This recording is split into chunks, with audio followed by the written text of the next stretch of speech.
শনিবারই বর্ষার প্রবেশ আন্দামানে। নির্ধারিত সময়ের আগে বর্ষা দেশে এলেও বাড়বে গরম, মাঝে মধ্যে কালবৈশাখীর দাপট চলবে। সরাসরি রয়েছে প্রতিনিধি দীপাঞ্জনা সাউ। দীপাঞ্জনা, আগামী কয়েকদিন বা কি জানতে পারছো, আবহাওয়া কিরকম থাকবে?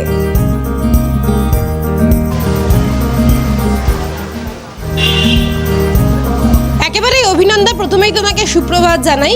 আর দেখো, ইতিমধ্যেই পাকাপাকিভাবে বর্ষা বঙ্গে প্রবেশ না করলেও যে কালবৈশাখী তৈরি হয়েছে বঙ্গোপসাগরে, সেই কালবৈশাখীর জেরে একদিকে যেরকম বৃষ্টি হচ্ছে, অন্যদিকে তাপমাত্রাও কিন্তু একেবারে হু হু করে বাড়বে বলেই জানিয়েছে আলিপুর হাওয়া অফিস। তবে এই যে কালবৈশাখী, সেই কালবৈশাখীর জের বেশিরভাগটাই পড়বে পাহাড়ি অঞ্চলে। তার মধ্যে রয়েছে মালদা, উত্তরবঙ্গ, সিকিম, মেঘালয়, কেরল, এই সমস্ত অঞ্চলগুলিতেও কিন্তু বেশি প্রভাব পড়তে পারে, অর্থাৎ ভারী থেকে অতি ভারী বৃষ্টির সম্ভাবনা রয়েছে।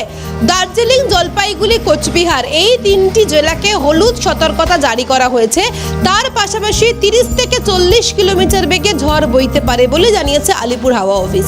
এই সমস্ত জেলাগুলির পাশাপাশি বর্ধমান, বাঁকুড়া, বীরভূম, উত্তর 24 পরগনা, দক্ষিণ 24 পরগনা, মুর্শিদাবাদ, এই সমস্ত জেলাগুলিতেও হালকা বৃষ্টি হতে পারে বলে জানিয়েছে আলিপুর হাওয়া অফিস। তবে আপাতত রবিবার পর্যন্ত কলকাতায় আমাদের নজর থাকবে সেদিকে।